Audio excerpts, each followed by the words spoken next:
Reserve బ్యాంకులో అనుపాత reserve పద్ధతి స్థానంలోనే కనీస రిజర్వ్ పద్ధతిని ప్రవేశపెట్టడం జరిగింది. ఈ కనీస రిజర్వ్ పద్ధతి కింద బంగారం 15 కోట్ల రూపాయల విలువ గలవి, విదేశీ సెక్యూరిటీలు 400 కోట్ల విలువ గలవి ఉంచి కరెన్సీ నోట్లను జారీ చేయడం జరిగింది. దీన్ని మరొక సవరణ ద్వారా 1957లో మొత్తం కలిపి తగ్గిస్తూ 200 కోట్లు చేయడం జరిగింది.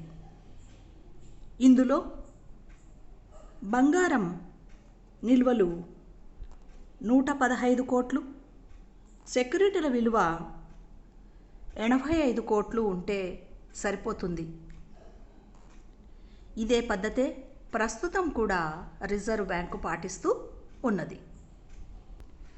ఇలా రిజర్వుగా ఉంచిన నిల్వల ఆధారంగా రిజర్వ్ బ్యాంకు నోట్లను ఎంతైనా జారీ చేసే అవకాశం ఉన్నది. ప్రజల అవసరాలకు తగినట్లుగా కరెన్సీ నోట్లను లేదా నాణాలను రిజర్వ్ బ్యాంకు వివిధ నిష్పత్తులలో లేదా డినామినేషన్స్ అంటాము, దామాషాలలో ముద్రణ చేస్తుంది. అందులో భాగంగా కరెన్సీని 2 రూపాయలు, 5 రూపాయలు, 10 రూపాయలు, 100 రూపాయలు, 500 రూపాయలు, 1000 రూపాయలు, 10,000 రూపాయలు ఈ రకంగా జారీ చేయడం జరిగింది ఒకప్పుడు.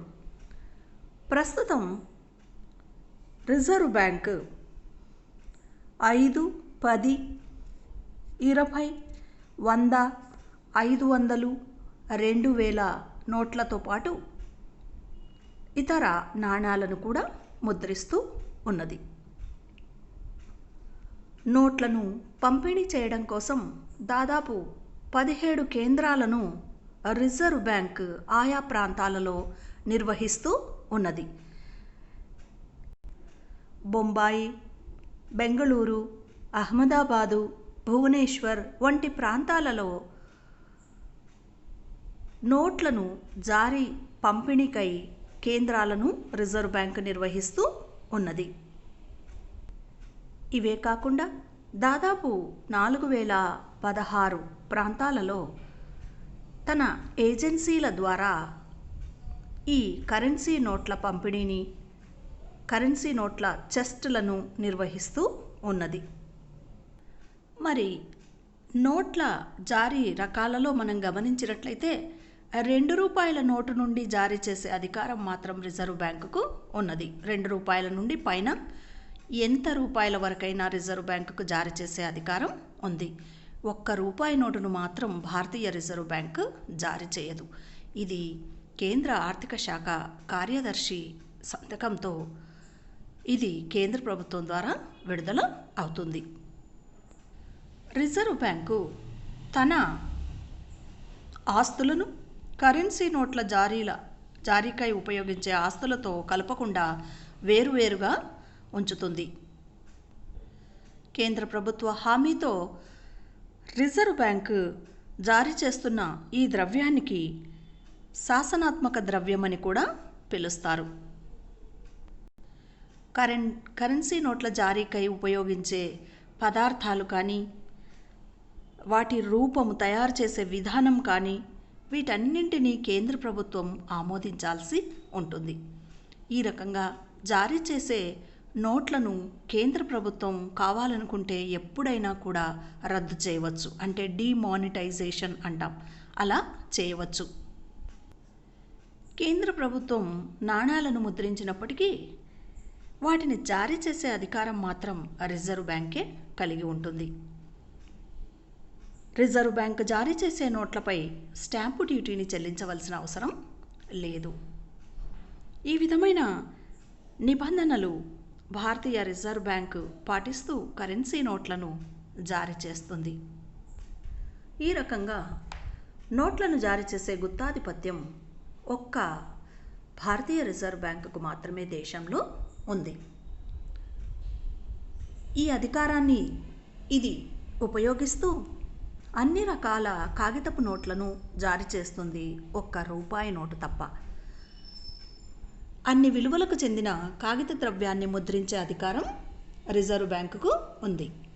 ఒక్క రూపాయి నోటును మాత్రం ఇంతకుముందు చెప్పినట్టుగా భారత ప్రభుత్వానికి చెందిన ఆర్థిక మంత్రిత్వ శాఖ ఈ నోట్ల జారీ పనిని, ఒక్క రూపాయి నోటు జారీ పనిని చేపడుతుంది. ఇందులో ఒక ప్రత్యేక విభాగం ఇందుకు పనిచేస్తుంది. కానీ ఒక్క రూపాయి నోటు జారీని కూడా రిజర్వ్ బ్యాంకే చేపడుతుంది. ముద్రించే అధికారం మాత్రం రిజర్వ్ బ్యాంకుకు లేదు, కానీ జారీ మాత్రం రిజర్వ్ బ్యాంకు ద్వారానే జరగాల్సి ఉంటుంది. ఇక రెండవ ముఖ్యమైన విధి ప్రభుత్వ బ్యాంకరుగా వ్యవహరించడం. భారతీయ రిజర్వ్ బ్యాంకు ప్రభుత్వ బ్యాంకుగా పనిచేస్తూ బ్యాంకరుగాను మరియు ప్రతినిధిగాను మరియు సలహాదారుగా కూడా పనిచేస్తుంది. ఇలా పనిచేస్తున్నప్పుడు భారతీయ రిజర్వ్ బ్యాంకు ప్రభుత్వం తరపున ప్రభుత్వ డిపాజిట్లను సేకరించి వాటిని నిర్వహిస్తుంది. ప్రభుత్వం తరపున అన్ని రకాల వసూళ్లను, చెల్లింపులను చేపడుతుంది. అంతేకాకుండా ప్రభుత్వం కొత్తగా రుణములను సేకరించాలనుకుంటే అందులో సహాయపడుతూ ప్రభుత్వ రుణాన్ని నిర్వహిస్తుంది కూడా. అంతేకాకుండా కేంద్ర రాష్ట్ర ప్రభుత్వాలకు 3 నెలల కాలానికి మించకుండా అడ్వాన్సులను కూడా అందిస్తుంది. 91 రోజులు, 182 రోజులు, 364 రోజుల వ్యవధితో వివిధ ట్రెజరీ బిల్లులను కూడా ప్రభుత్వం కొరకు అమ్ముతుంది. పంచవర్ష ప్రణాళికల అమలుకై ప్రభుత్వానికి కావలసిన ఆర్థిక అవసరాలను లేదా అభివృద్ధి విత్తాన్ని ఇది సమకూరుస్తుంది. కేంద్ర ప్రభుత్వం తరపున విదేశీ మారక ద్రవ్య వ్యవహారాలన్నింటినీ ఇది పర్యవేక్షణ చేస్తుంది. ఇలా ప్రభుత్వ బ్యాంకర్గా భారతీయ రిజర్వ్ బ్యాంక్ పనిచేస్తుంది.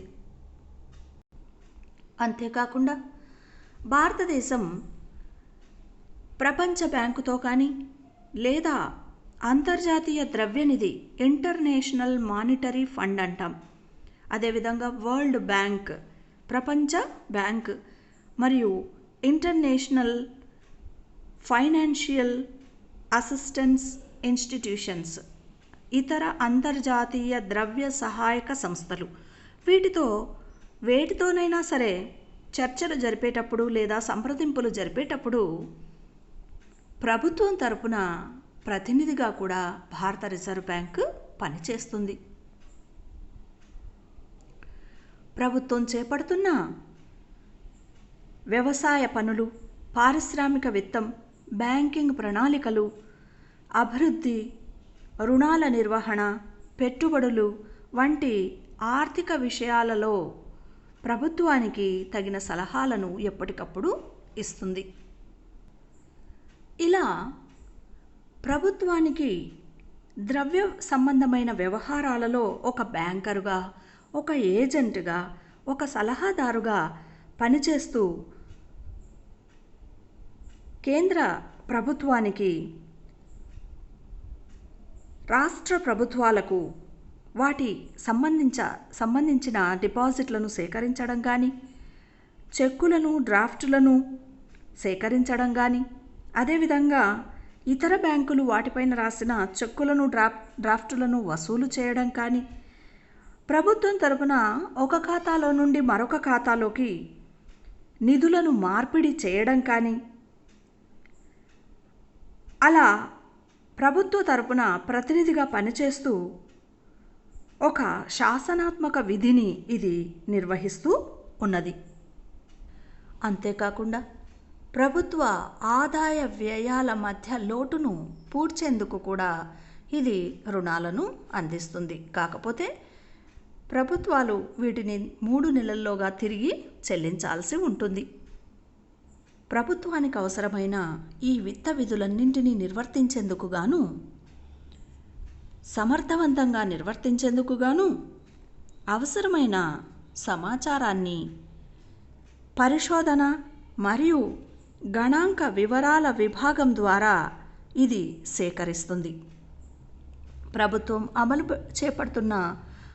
అమలు చేస్తున్న ప్రజా సంక్షేమ కార్యక్రమాలలోనూ ప్రణాళికలలోనూ విత్త అవసరాలను తీర్చేందుకు లేదా విత్త మార్గాలను సూచించేందుకు కూడా ఇది సలహాదారుగా పనిచేస్తుంది. ఈ రకంగా ఒక శాసనాత్మక విధిని ప్రభుత్వం పట్ల బ్యాంకరుగా వ్యవహరిస్తూ, ఏజెంటుగాను, సలహాదారుగాను వ్యవహరిస్తూ రిజర్వ్ బ్యాంకు పనిచేస్తూ ఉన్నది.